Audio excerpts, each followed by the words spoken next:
Hey, how's it going, everybody? It's Knull here from Symbiote Collectibles, and today we're going to be doing my definitive top 10 video games of all time. I want to get this video out now and do this video now, so that way, as time goes on each year, if something new comes out or I go through and I play an old game that wasn't on my top 10 list, I can adjust my top 10 list of all time. There are certain games that for the next couple of years are going to be like my number one game and my number two game. Like my top three probably won't ever change, or my top two, it'll probably always be the same. But it'll be interesting to see how my top 10 changes over time. There are certain games that might go up, there's certain games that might go down. There are certain games that might go up, and there are certain games that might go down.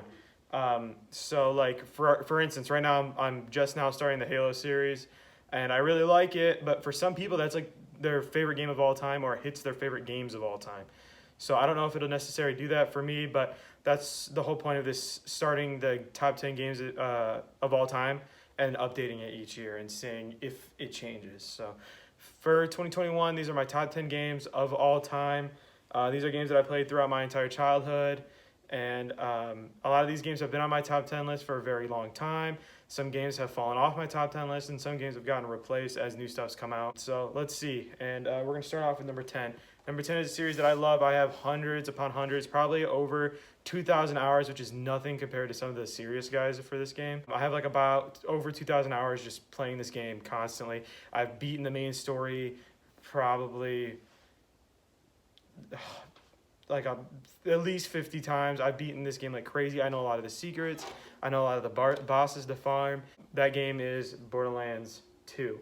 This is the Handsome Collection. The Borderlands Handsome Collection, this game has Borderlands 2 on it, which is why I'm talking about it.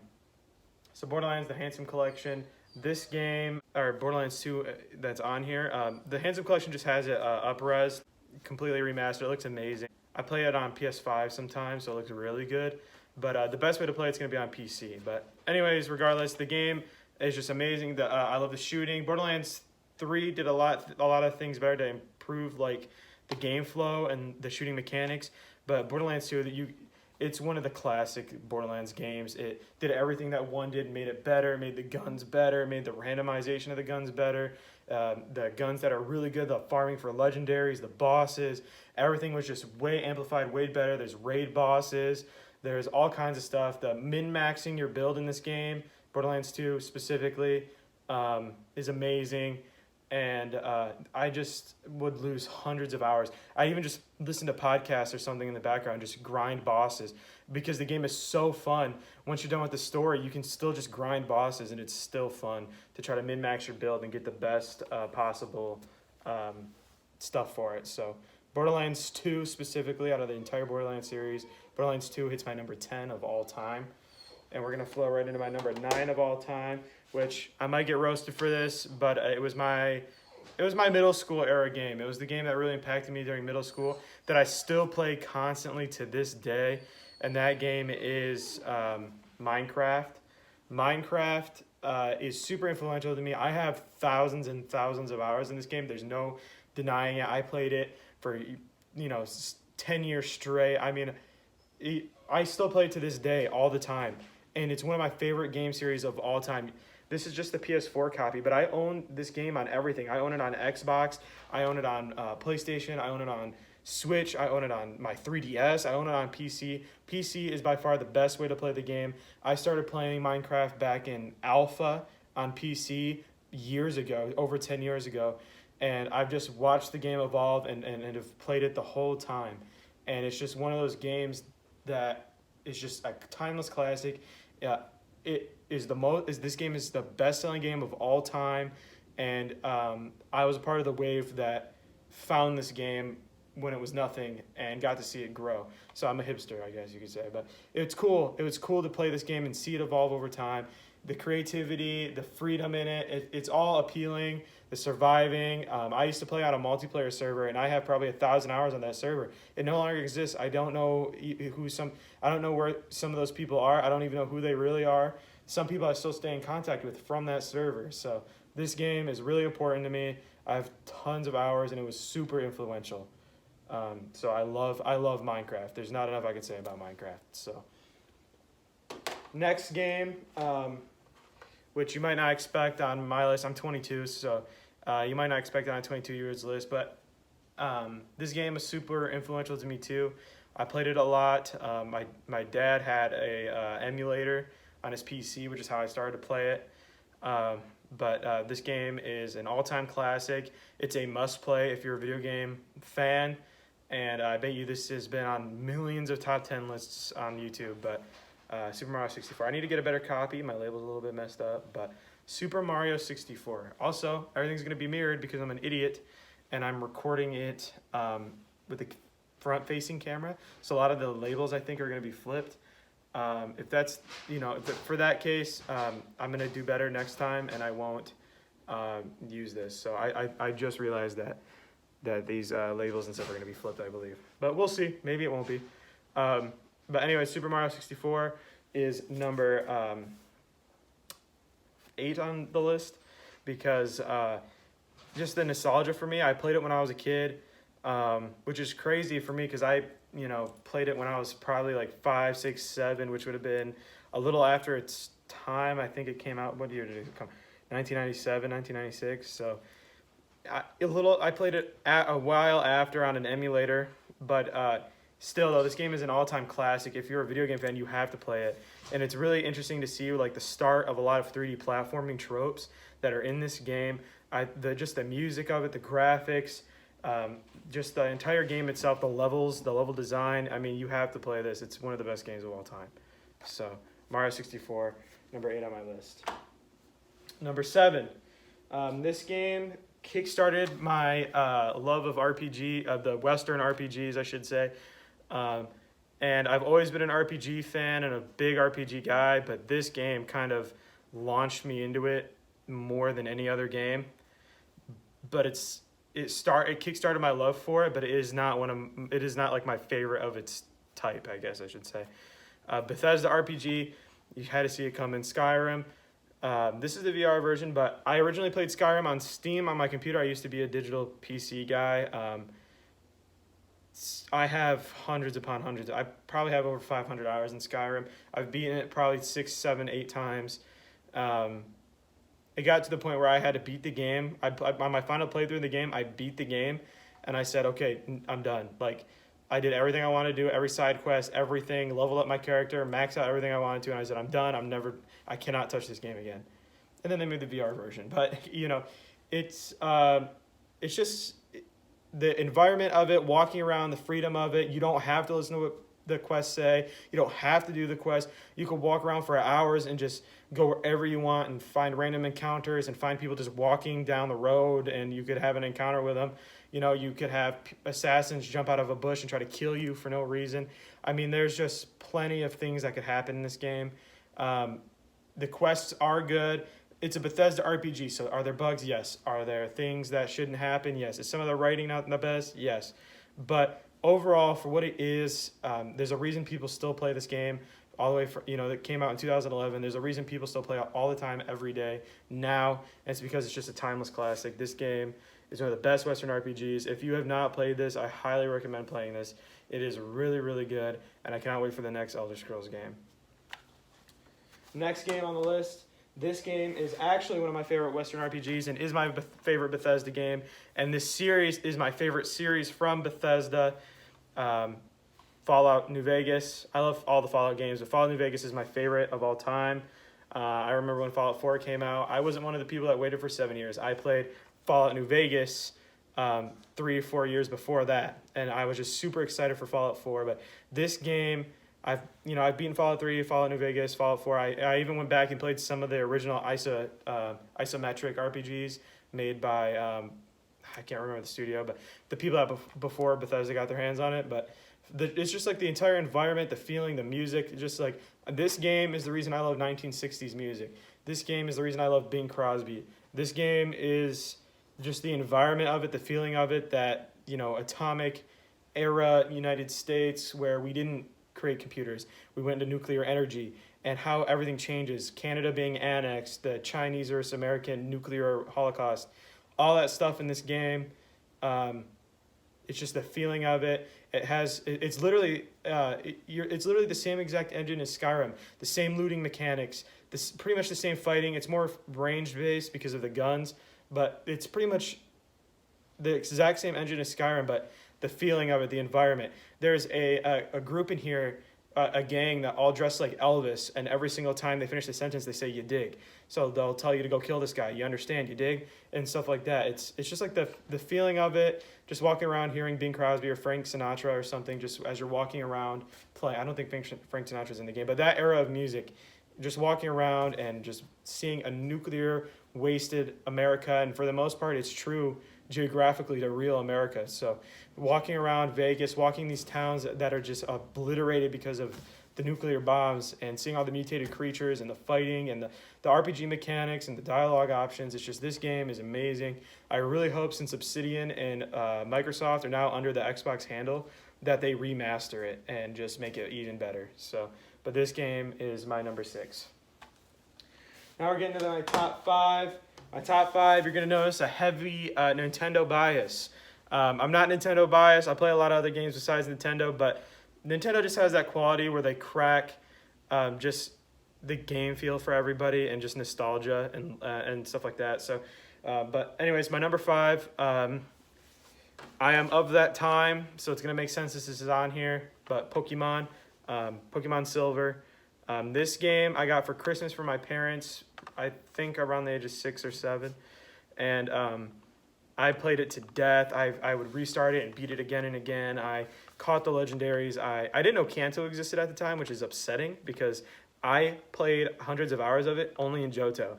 So I didn't even go to Kanto and do the whole second part of the game because I didn't know how, because I didn't read when I was a kid. But it's just the game. I mean, my favorite Pokemon is Cyndaquil because that was my first starter I ever picked. I remember getting this game from my parents in my Game Boy Advance SP. I remember playing it for hours and hours and hours and sitting in the car and just playing Pokemon. And this game started my love of Pokemon. I'm not like an ultra crazy like Pokemon #1 everything fan, but I love Pokemon. I love the creatures. I love the game. The music is amazing. Every single year when there's a Pokemon release, especially if it's a mainline RPG, I buy it because I just love Pokemon. It's fun. I used to be into the cards. I used to be into all that stuff, and now I've just kind of sat back and I play the games, and I love the games. Me and my Audie from the channel, we will get together sometimes and play Pokemon Sword and Shield and do Wonder Trade battles. But all this stuff that we have now, all these mechanics and all these games, Pokemon Platinum, Pokemon Diamond and Pearl, Pokemon Fire Red and Leaf Green, all these games wouldn't have happened without these past games. And Red and Blue are legendary, and this game built upon everything that game did and did it better. And this game gets overshadowed a lot because of the remakes that happened, Heart Gold and Soul Silver, which are objectively better. But this game just holds a special place for me because I remember sitting in the car with my Game Boy on and playing Pokemon Silver and trying to find Lugia and Raikou and Entei and Suicune and all the legendary Pokemon. I remember, walking through the forest and seeing Celebi's house and wanting to know how I could get there and how I could catch Celebi, and it's just awesome. I love Pokemon Silver.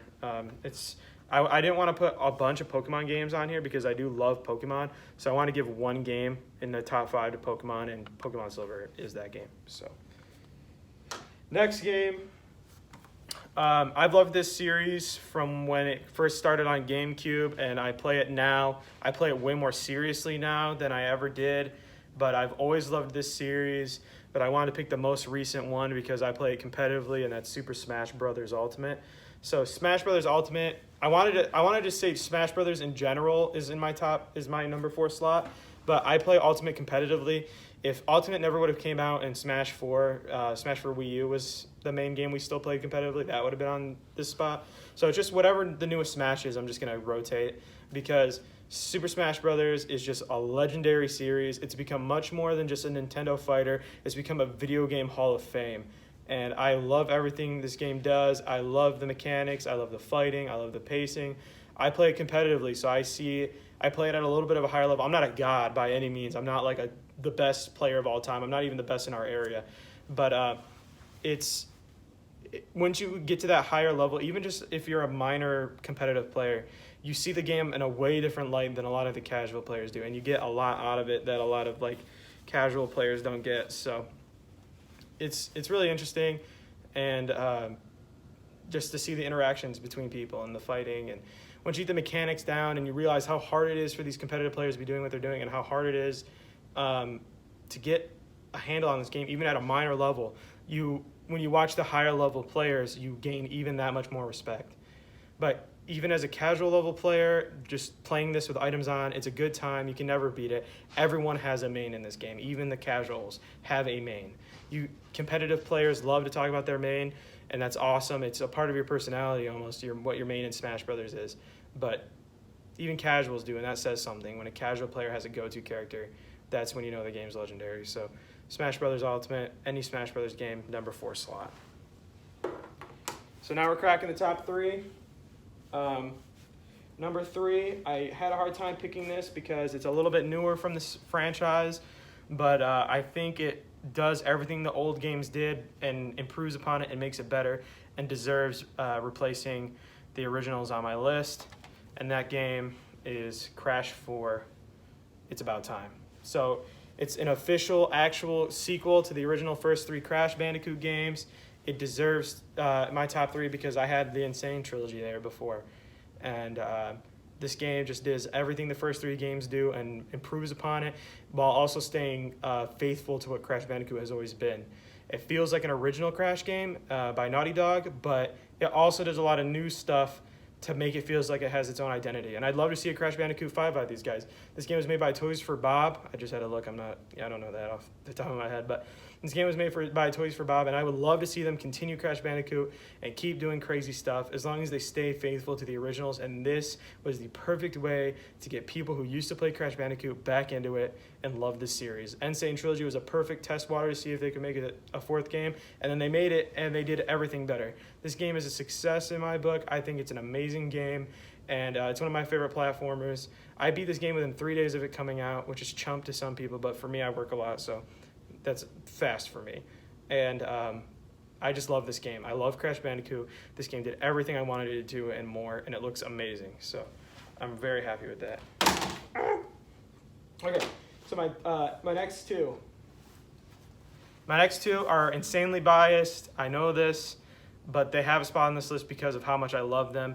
This game, I think, has been on everybody's top 10 list since the Switch dropped. You already know what I'm going to say, but Legend of Zelda Breath of the Wild is number 2 on my list. I love Legend of Zelda. It's my favorite franchise of all time. It beats everything else on this list. Zelda is my favorite. I love the music of the series. I love the themes of the series.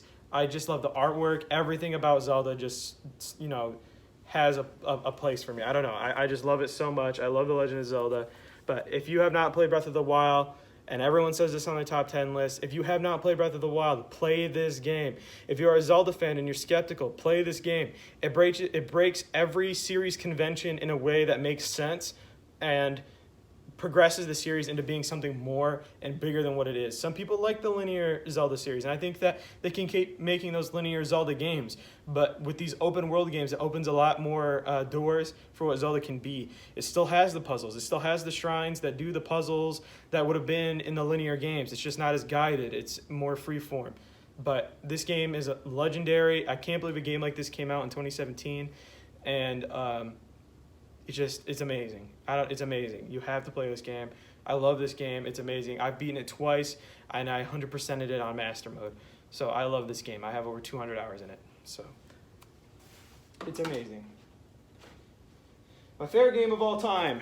So I know I just trashed on the linear Zelda games, but my number 1 game of all time is The Legend of Zelda Twilight Princess.